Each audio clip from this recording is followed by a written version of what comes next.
Okay, so now I have no comments. All of your comments are gone.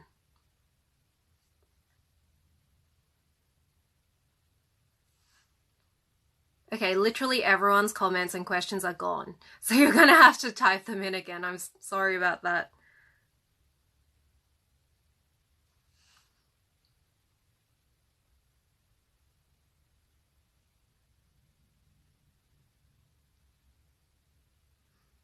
Opinions on the Nurse Jamie Uplift. I don't know what that is.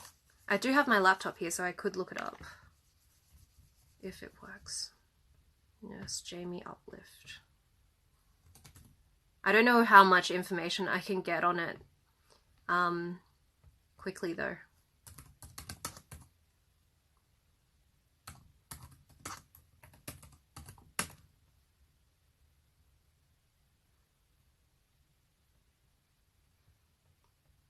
Massaging beauty roller. Yeah, I think I answered a question on massaging at the very beginning. Basically, I think facial massages, they could potentially push out fluid that builds up in your face. I don't know if increasing circulation is really like a really important thing. Because like lots of things increase circulation, like running, exercise, all of that increases circulation. I don't think you need to like roll out your face to do that. Plus exercise has tons of other benefits as well. So it's like a 5-for-1 sort of deal. Yeah, I think just from looking at this, massaging stones, I think it's just a massager really. Unique rhythmic rolling action. Yeah, that doesn't really strike me as a really like rigorous sort of claim. Yeah, I think it's probably just a massaging tool. Like,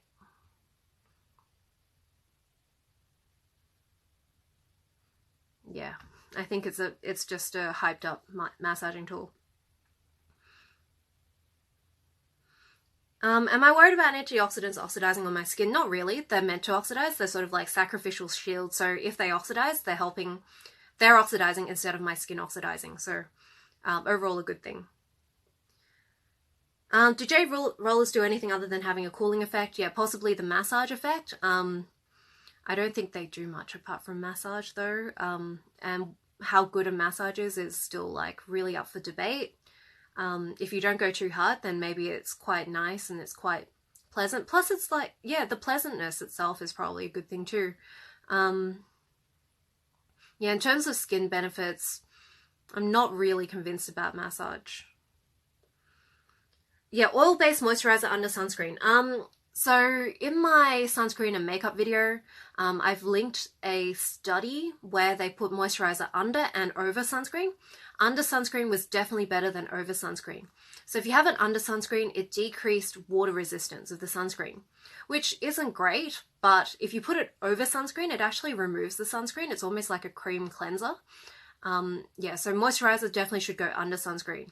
In terms of oil-based, I would probably try to minimize oil-based moisturizer because it is going to like decrease the water resistance a lot more because the oil won't sink into your skin and won't evaporate, unlike water.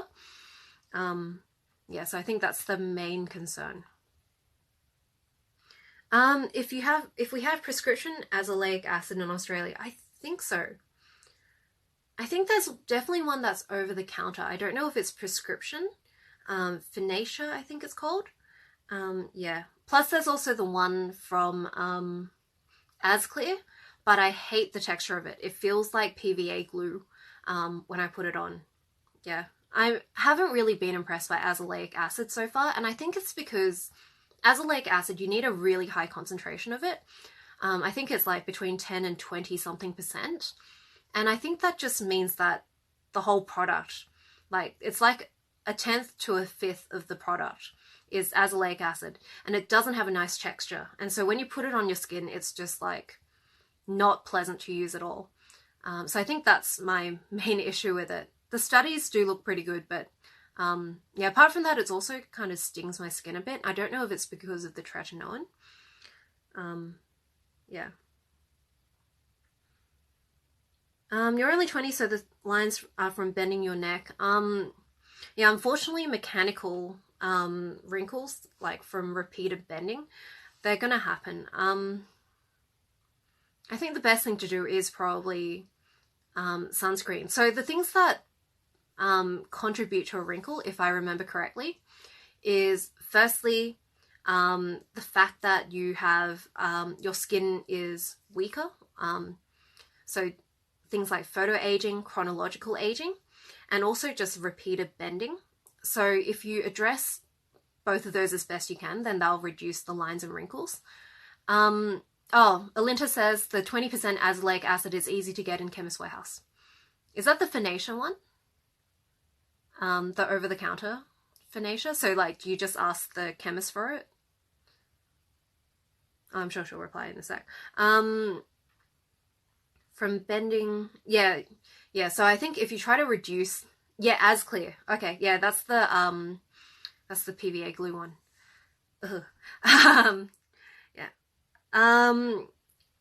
So if you try to reduce the bending and you try to protect your neck as well as possible from aging, so things like using tretinoin, vitamin C, all of those, sunscreen, definitely sunscreen, then the lines should be a little bit less.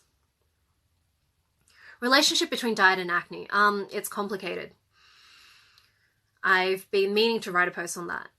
It's complicated. There is very weak evidence on, well, for dermatologists and doctors, the evidence is very weak so far. It's like there's just a lot of conflicting information from studies. So for example, they thought there was a link between dairy and acne, and then it turns out like the link is mostly between low-fat dairy and acne, but not high-fat dairy and acne. So yeah, the whole thing is just all over the place. My personal opinion is that it probably depends on the person a lot as well. So anecdotally, I've heard lots of people who have cut out dairy and their acne's cleared up. I've heard lots of people who have cut out acne and cut out dairy and their acne is like the same. I've heard of people who have drunken water and then their acne's cleared up. Drunken lots of water, no change to the acne. So I think there's like a lot of factors involved, especially with anecdotal evidence. So if you start drinking a whole bunch of water, for example, and your acne clears up, it could be because you're getting more water.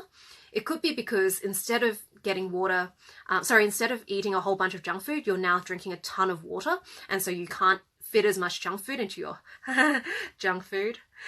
into your stomach. Yeah, so I think it's just really hard to tell at the moment. And so far, the like bigger clinical trials, there's just not much info, and the info's all conflicting. So in terms of diet and acne, I think that's why a lot of dermatologists aren't really comfortable recommending things. If you've ever talked to like doctors who are quite serious about their doctoring, they are really into really high quality evidence. Like skincare studies with 10 people, like they just won't even look at that. They won't base anything on that. They need like massive clinical trials on like 200, 300 people. And so far there just isn't that sort of clinical trial on diet and acne, or there's like one or two. And diet is just it's really hard to design diet studies. I can't remember where I was reading an article on a diet study, and like someone who was trying to design a diet study, and it was just really difficult. I think it was like a vitamin C chewing gum or something. It might have been on Science-Based Medicine, which is one of the blogs I really love reading about. It's like general medicine. It's very into critical thinking. But basically they were designing this is a while ago, so I might have gotten the details wrong. I believe they were designing a study where they were trying to give vitamin C to people and seeing what the effect was. And they were trying to design some way of ensuring that the people actually took the vitamin C. And I think they ended up doing it. They put the vitamin C into a chewing gum, and then they gave each person a calendar. And so every day the person would chew the gum and stick it on the calendar. And that was how they had proof that the person actually took the vitamin C. So yeah, clinical trials on diet, it's really hard to run because if they're showing the vitamin C again, maybe they'll end up drinking more water, less water, maybe it's the water that changes it. Yeah, so I think diet and acne, it's a really, really tricky area. I am trying to write something on it. So far, yeah, it's really quite overwhelming. Yeah, so in the meantime, I reckon just like try out different things and see what works for you. Yeah, by the time we have strong evidence, we'll be like 70. Hopefully our acne will be over. Although some people are pretty unlucky and they get acne until they die of old age. Is applying amino acids topically useful? Generally, amino acids are just humectant moisturizers. Your skin can't really take the amino acid and turn it into anything. Yeah, it just doesn't really happen that way.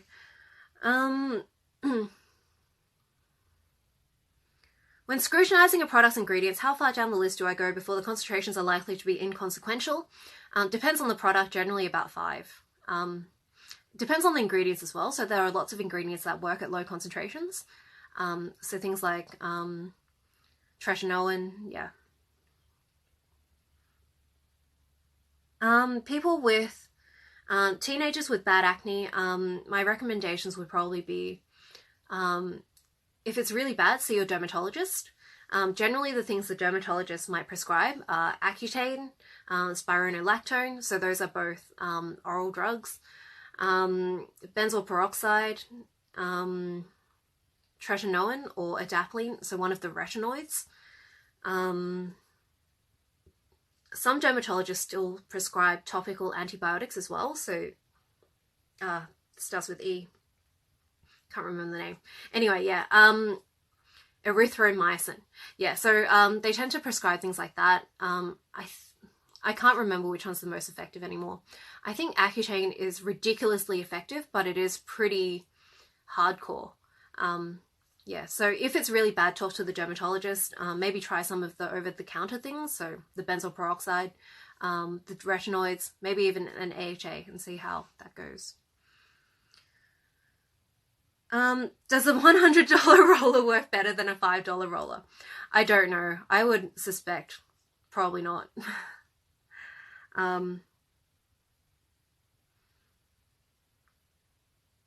Will micellar water remove mineral sunscreen well? Depends on the sunscreen, depends on the micellar water. Yeah.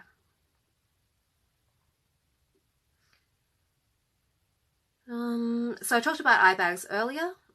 Is it true that ascorbic acid absorbs within seconds? I'm sure some of it absorbs within seconds, but earlier I was saying the absorption curve for things tends to be like this.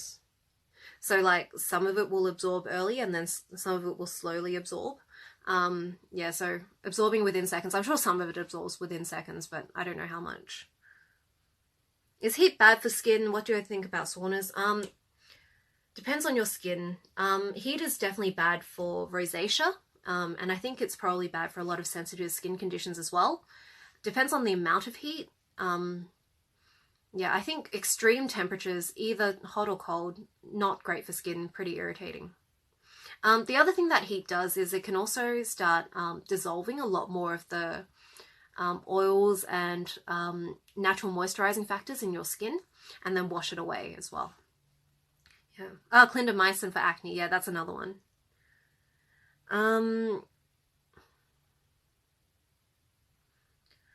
Do the home LED skin light therapy device work? I think it depends on which one you're talking about. I mentioned a bit about light therapy earlier in the context of acne.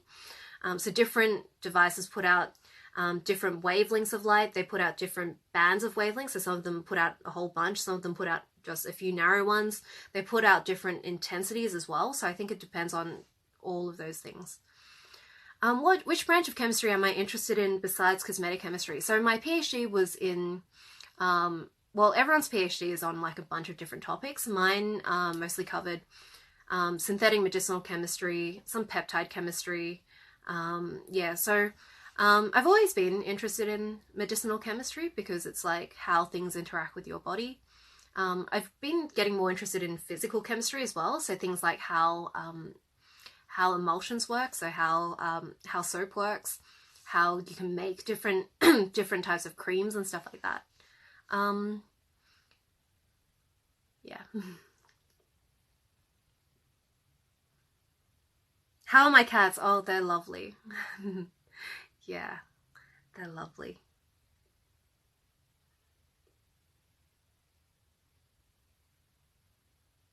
Yeah, Asclear has a bad texture. That's why you wanted to know prescription options. Try the Phoenicia. I believe it is over the counter. Like, you have to ask the chemist for it. Yeah, maybe ring them and then see if you need a prescription. Do I like the azelaic acid from the Ordinary? I haven't tried it yet. I don't think it's available in Australia.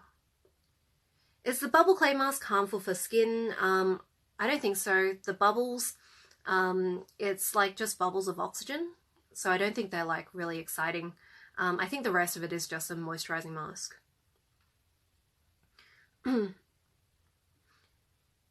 What do I think is missing in the skincare community that a potential skincare enthusiast can make? I don't know. That's a really hard question. That's a really hard question. That's mean. Yeah, I don't know. I will have to think about that. I think maybe some of the things I really like reading about are people's personal experiences with skincare.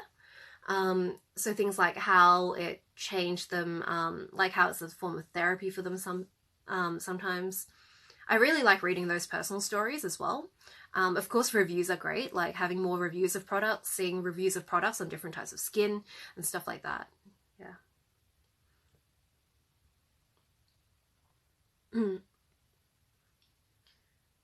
Is mascara or eyelash glue harmful for the eyes? Mascara, if you don't take it off completely, it is linked to eye infections. So little flakes can get into your eye and irritate it, and then yeah, eyelash glue, I'm not entirely sure. I think eyelash glue is probably the same thing. Of course, there's also latex in some eyelash glues, which some people are allergic to, which is really bad. If you're allergic. If you're not allergic, it's fine. Is it true that lycopene can be absorbed through skin? I'm not sure.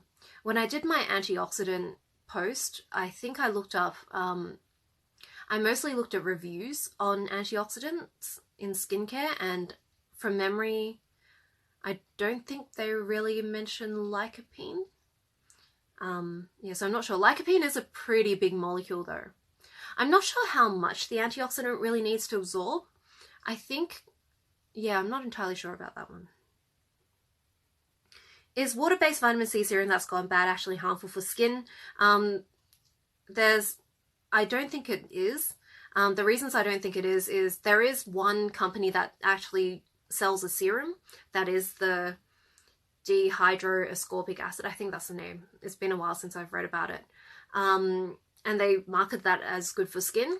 There's also the fact that there's lots of studies done on vitamin C over like periods of weeks and stuff, and it seems to improve the skin. So I think it's probably, yeah, it's probably okay. Can I talk about my university journey? How did I make the decision to do postgrad? Oh wow, that could be a while.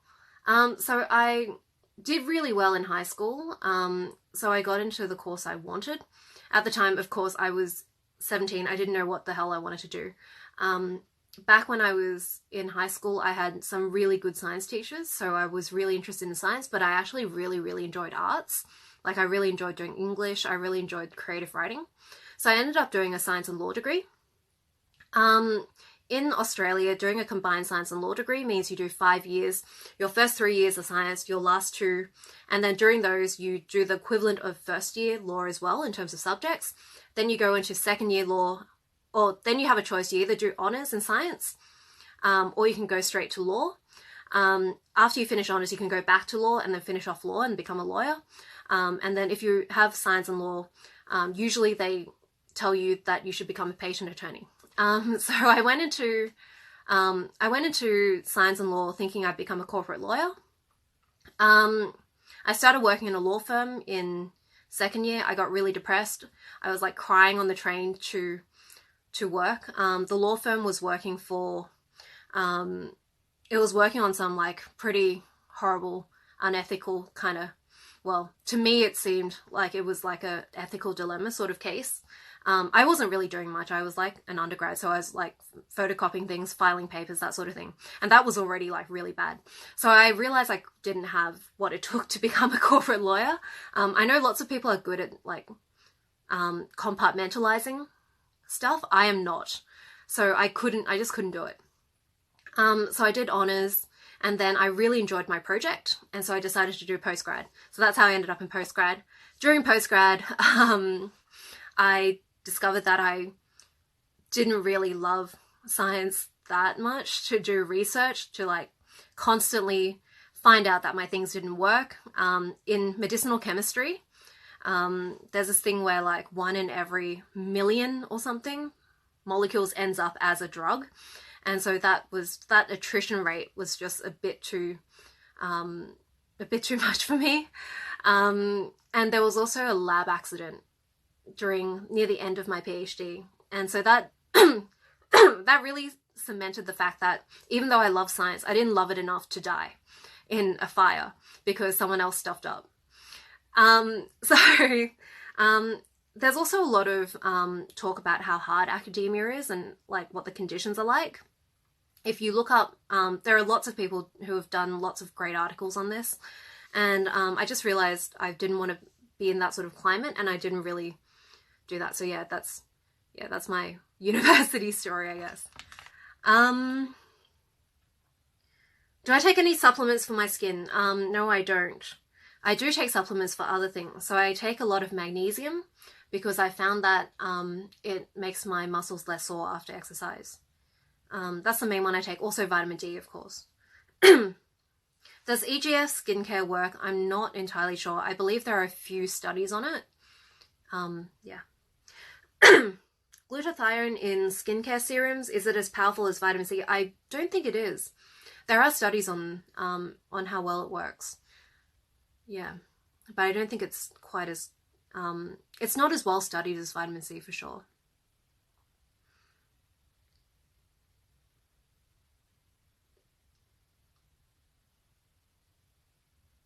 Does taking oral collagen do something for the skin? I have a video on that. It seems to do a little bit of something. I don't know how much. It doesn't do that much. So depending on what your budget is, whether you can find a cheap one, that sort of thing, how much you're willing to spend for that little extra boost, it might be worth it. Favorite vitamin C product, DIY serum. Yeah, although I am pretty lazy, so I do just tend to put a pinch of vitamin C into stuff.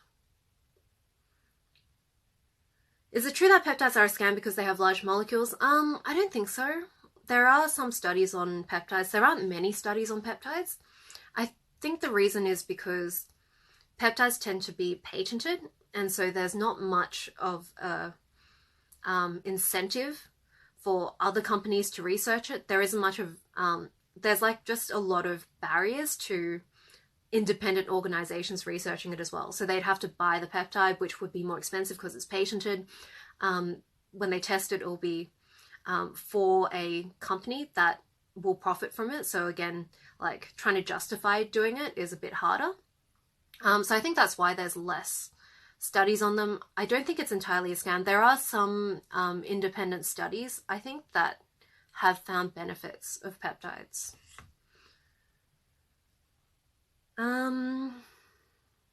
Is blue light bad for skin? I have a post coming up on that. It's not that bad.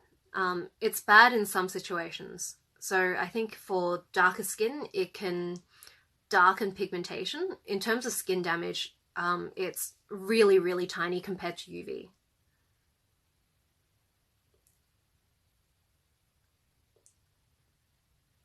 A pinch of vitamin C. I'm using pure ascorbic acid. It's the same one that I use, like I bought a giant jar of it. It's the same one I use for my DIY serum. The recipe for that is on my blog. I should probably do a video of that as well. Yeah, a pinch, it's a bit risky putting a pinch in things. It's not a very it's very easy to overdo it because like you only need a tiny, tiny amount of vitamin C. So it is definitely risky. I don't recommend doing it if you're not sure what you're doing and if your skin is sensitive to acids. I haven't actually used that much vitamin C since I started using tretinoin. I think if I did it now, I would probably, yeah, it would probably sting a bit. Yeah. Oh, thank you. Yeah, what's the time? All right. I should probably go to sleep. Yeah, thanks for everyone who joined. How to reapply sunscreen at midday. That's in my sunscreen and makeup video. Depends on whether or not you need to do it. Yeah, I don't think you need to wash stuff off before you reapply. Yeah. Yeah. Alrighty. Thanks everyone who joined me and asked questions. I hope you found it useful. I will save this and upload it, and yeah.